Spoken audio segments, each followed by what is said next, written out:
폭군의 셰프 우카 요약 및 7화 내피셜입니다. 지난주 폭군의 셰프 6화에서 이헌은 사랑에 빠진 남자답게 연지영을 향한 눈빛을 숨기지 못한다. 나라의 존망이 걸린 자리에서도 오직 연지영의 존재가 그의 마음을 채운다. 고춧가루를 만들러 떠나는 길에 굳이 자맹복으로 옷을 갈아입는 모습은 결혼식 전 신랑이 신부의 드레스를 기대하는 것과 다름없다.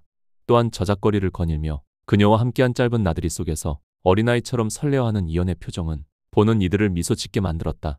그러나 이 달콤한 순간에도 예고편은 차가운 현실을 암시한다. 연지영이 떠난 뒤 망원록에 달려있던 놀이개를 선물하는 장면은 훗날 다가올 이별을 예고하며 우리의 마음을 애잔하게 만들었죠. 결국 이 구간은 국가적 긴장감과 사적인 사랑 이야기가 교차하는 장치로서 시청자가 인물의 인간적인 면모와 감정적 몰입을 동시에 경험하게 만드는 핵심 장면이라 할 수 있습니다.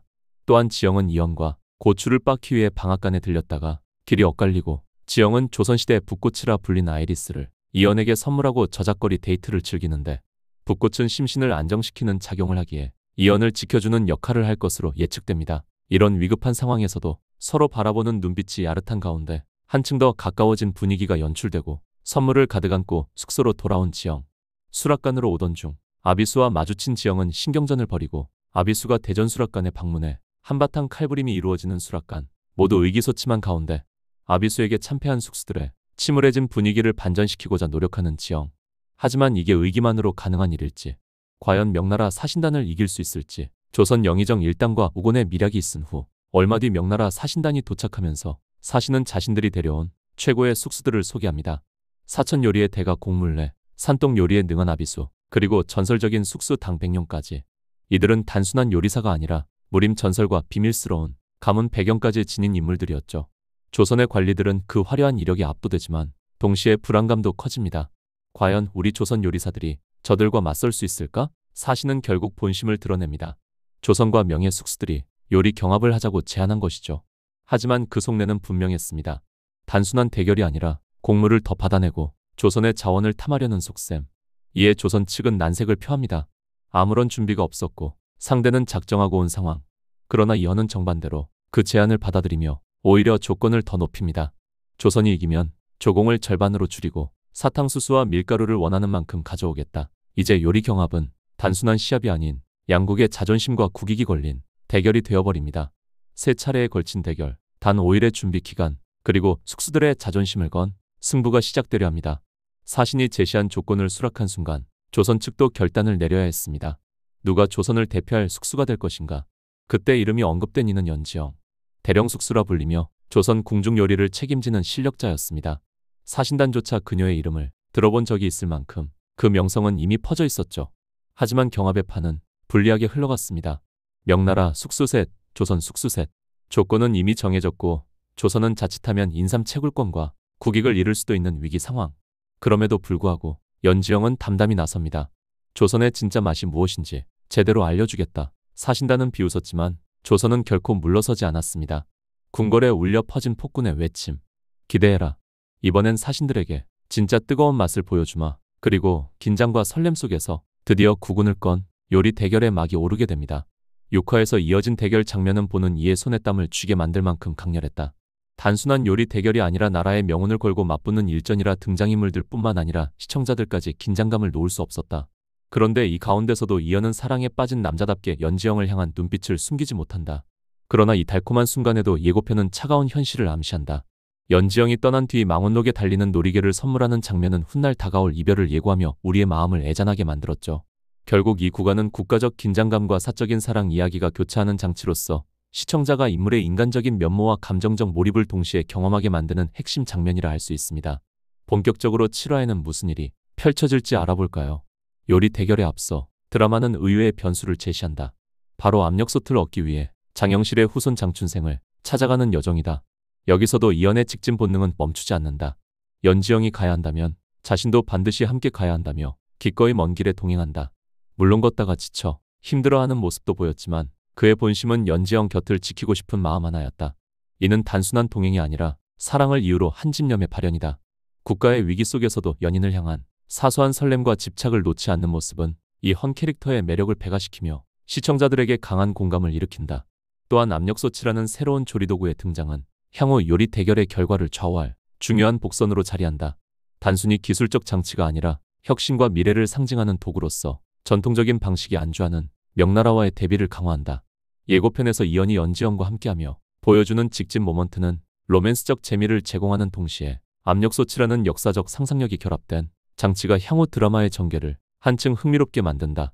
하지만 왕이 자맹하고 있는 이 틈을 놓칠 리 없는 제산대군 대장간을 습격해 압력솥과 지영을 제거하려 자객을 보내고 이현과 신수역, 공길이 막아서지만 지영의 오른팔을 스치는 자객의 칼에 지영은 쓰러지고 첫 번째 대결의 시제는 원작과 달리 새로운 방향으로 바뀌었다. 원작에서는 단순히 네 팔 달린 재료가 주어졌으나 드라마에서는 아예 본 적 없는 고기 아닌 고기요리가 등장한다. 명나라의 공문에는 수주육을 선보인다. 얇게 썬 고기를 국물에 살짝 데친 뒤 뜨거운 기름을 부어내 강렬한 향과 맛을 터뜨리는 요리로 보는 순간 압도적인 기세를 자랑한다. 그러나 맹숙수는 지영의 도움으로 표고버섯과 콩고기를 이용한 고기요리를 앞세워 창의력을 발휘한다. 그녀는 조선에 존재하지 않는 프랑스식 요리 베프부르죠. 즉 레드 와인에 콩고기를 졸인 갈비찜을 고안한다.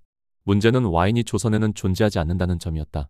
모두가 불가능하다며 좌절하는 순간 엄숙수가 비장의 무기를 꺼내든다.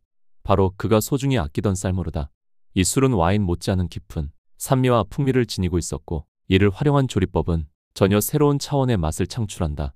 조선의 요리는 단순한 서양식 모방이 아니라 조선의 자원을 창의적으로 결합한 혁신이었다. 결과는 조선의 완승.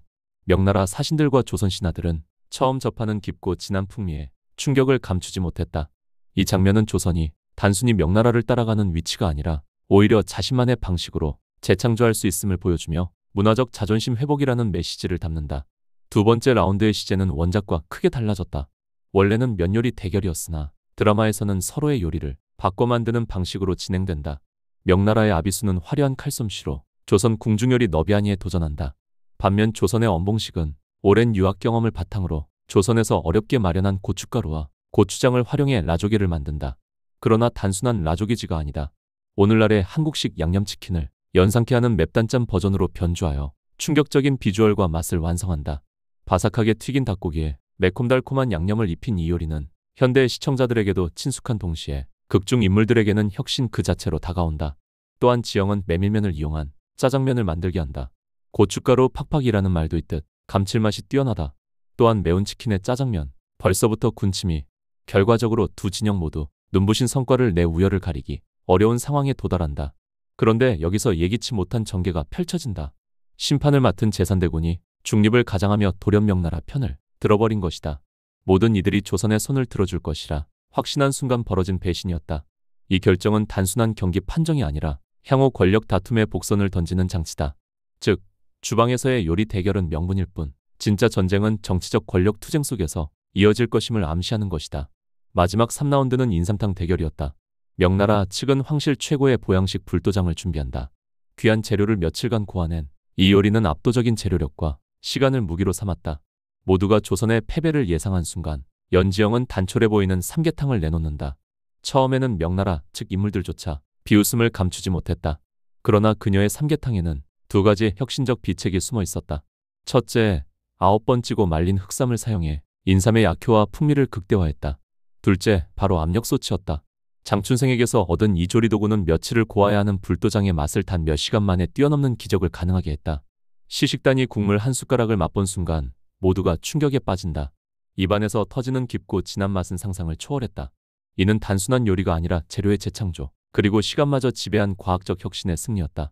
결과는 조선의 압도적 우승.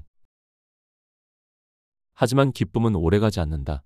제산대군의 배신과 더불어 권력 투쟁이 본격적으로 불붙으며 주방 전쟁이 끝나자 이제 진짜 목숨을 건 전쟁이 시작될 것임을 암시한다.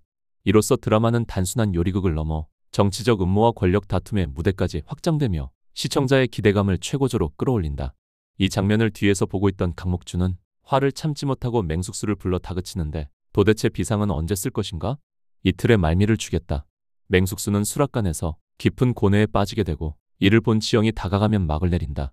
이렇게 해피엔딩으로 끝나면 좋을 텐데 우건과 강목주가 어떤 술수를 쓸지 다음화에서 뵙겠습니다. 재미있었다면 구독과 좋아요 눌러주세요. 지금까지 드리뷰였습니다. 감사합니다.